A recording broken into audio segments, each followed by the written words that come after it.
Kuna breaking news hapa kuhusu kuvuja kwa sauti ya kamanda anayefahamika kama Mafuele. Wengi wenu mtakuwa mnamjua huyu bwana, anahusishwa sana na matukio ya utekaji. Sasa apparently kulikuwa na kikao kati yake na maafisa wa jeshi la polisi, ambapo kwa bahati nzuri maafisa kadhaa wazalendo walifanikiwa kumrekodi wakati anaongea masuala mbalimbali, na kama utakavyosikia katika klipu husika, maongezi hayo kwa kiasi kikubwa yanaweza kutumika kama ushahidi au uthibitisho kuwa huyu bwana ni mtu anayehusika au anayeongoza haya masuala ya utekaji. Kwa hiyo taarifa hii ina umuhimu kwa sababu kama unavyosema, vitu hivi vinaweza kutumika huko mbele kuwafikisha mbele ya sheria hawa wanaohusika na masuala ya utekaji. Hebu isikilize hapa, karibu. Kuelekea kwenye tarehe 29. Zipo. Kama mnavyofahamu, wape brief kwamba vyombo vya usalama vyote viko kazini, vyombo vya ulinzi vyote viko kazini na viko pamoja. Sasa ukienda nje ya mstari utashangaa unashambuliwa na vyombo vyote vile. Umeelewana? Mpaka sasa hivi afande, kuna watumishi wa umma wameingia kwenye mtego, kwenye haya mambo ya ushabiki, siasa, mambo ya ushabikia wanaharakati. Sasa aidha wanajua au hawajui, kwa manufaa mbaya hawafahamiki, wamejikuta kwenye wakati mgumu. So ni wakati maoza wote tulioko hapa, askari wote tulioko hapa, angalieni makundi ya WhatsApp mlionayo. Watu mlionao kwenye yale makundi wanaongelea nini? Sasa ikifika sehemu lile kundi tunalitilia mashaka, tunakuta wewe ndo admin. Utaachwa salama. Utaachwa salama. Yaani wewe ni admin wa kundi ambalo linachana mabango, ambalo linasema 29 hatutoki, 29 hatutiki. Tutakuacha salama. Kwa hiyo anzeni kuangalia makundi ya WhatsApp mlionayo. Tena uchukua hatua, ukiona namna gani left, sio chana na ile kundi ili ubaki salama. Lakini pia acheni kushabikia wanaharakati.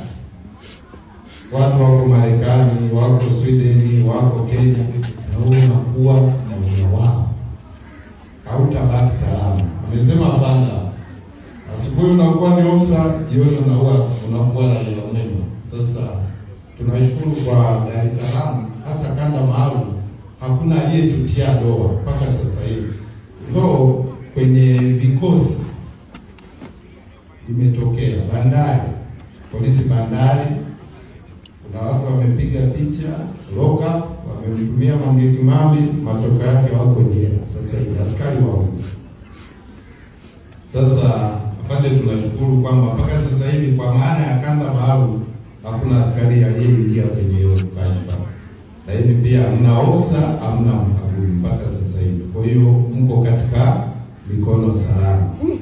Hali halisi, kwa sababu bahati nzuri tunasimamia operation zote za nchi nzima. Niwape takwimu kidogo tu muone uhalisia, kwa sababu wengine hamjui, sio? Mpaka sasa hivi tuna wakaguzi wawili wa polisi wako mahabusu. Kwa mambo haya ya Oktoba hatutiki. Mmoja yuko Babati, mwingine yuko Mbeya. Wako mahabusu. Tuna jeshi la wananchi wawili wako hapo Changoma, wamekamatwa baada ya kuchana bango. Tena afande, kwenye nyumba ya kupanga. Yaani askari wamepanga uraiani, chama tawala kinabandika bango la mheshimiwa president, afu yeye anatoka ndani anachana lile bango. How is the situation? Wow. Lakini ukiachilia yule Captain Teshe, muone ambaye amekimbia kukimbia nje. Mpaka sasa hivi tunao mahabusu TAKUKURU 4. Sawa, 2 Arusha, wamekamatiwa Arusha, 2 Dodoma, makao makuu. Haya mambo ya kupiga picha wanatuma kwa wanahabari, wako mahabusu mpaka sasa hivi. Tunao mfanyakazi mmoja wa BOT. Tunao madaktari 4 kwenye hospitali za serikali. Madaktari 4. Tunao walimu 9 wa sekondari na primary. Hii ni takwimu za nchi nzima. Sasa ninaomba usiwe mmoja. Sawa? Kwa sababu kifuatacho ITV kila mmoja si anajua. Kila mmoja anajua. Hamna tena maisha hapa. Kwa hiyo afande, nashukuru tumetoa hizi takwimu chache. Na operation inaendelea. Kadri muda unaposogea na sisi tunazidi kukaza mkono kweli. Kuhakikisha kwamba ile tarehe 29 mwenye akili timamu anafanya mambo ambayo yanamhusu kwa mujibu wa sheria. Afande, nashukuru sana. Asante sana. Hebu tupashie tedi sio angalau kwa upendo wa kutujulisha nini kinaendelea, ili wale ambao ukiangalia mioyo yao yale kama wamerogwa unaweza kuwapoteza, angalau sasa waelewe nini kinaendelea. Tupashie tedi sio.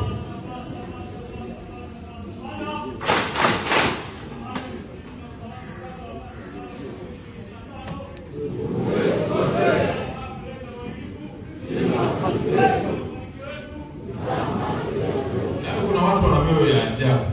Yaani pamoja na kuongea hivi, kama tungefungua mioyo ya watu, huwezi kukosa 4 wanaosema usitutishe. Ninakwambia ukweli. Yaani kuna watu wana roho hivi. Kwamba usitutishe. Usitutishe. Sasa, wewe kama unataka tunakutisha, jaribu. Mimi kama nakwambia huwezi kupigana na sayansi. My brother and sister, you young officers, huwezi kupambana na kupigana na sayansi. Achana na kitu kinaitwa sayansi. Narudia, achana na kitu kinaitwa sayansi. Kwa hiyo mimi kwenye imani yangu na waonya, sitaki kupoteza askari.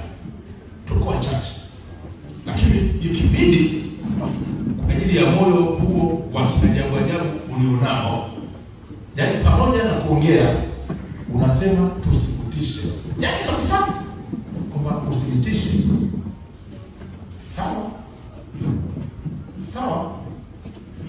Msemo wangu kila siku nakwambia, one cannot die twice. Nakwambia kila siku, mtu hafi mara mbili. You die only once. Unakufa mara hii. Ukipigwa umepigwa mzee. Na siku moja Mungu atakujalia atawaletea watu watatu hapa ambao ni marafiki zangu. Na wafanyia kazi ili wasifanye robbery, ili wasifanye wizi ambao tumeshawafukuza. Sasa waje watuambie huko nje kukoje. Waje watuambie huko nje kukoje.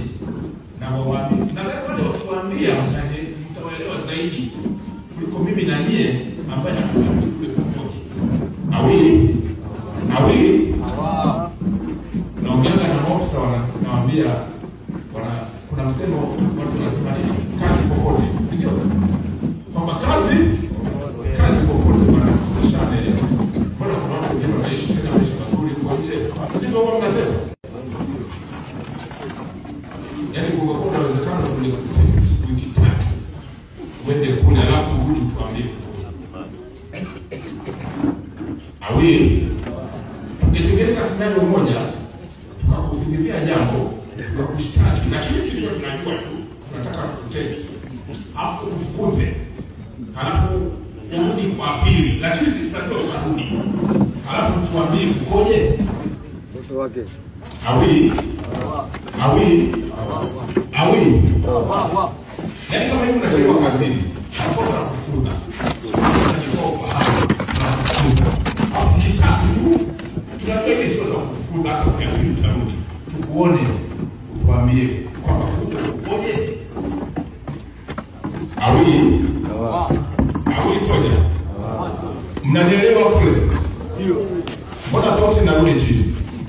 Unakuwa kama unaona kama tukio linatokea, si ndio?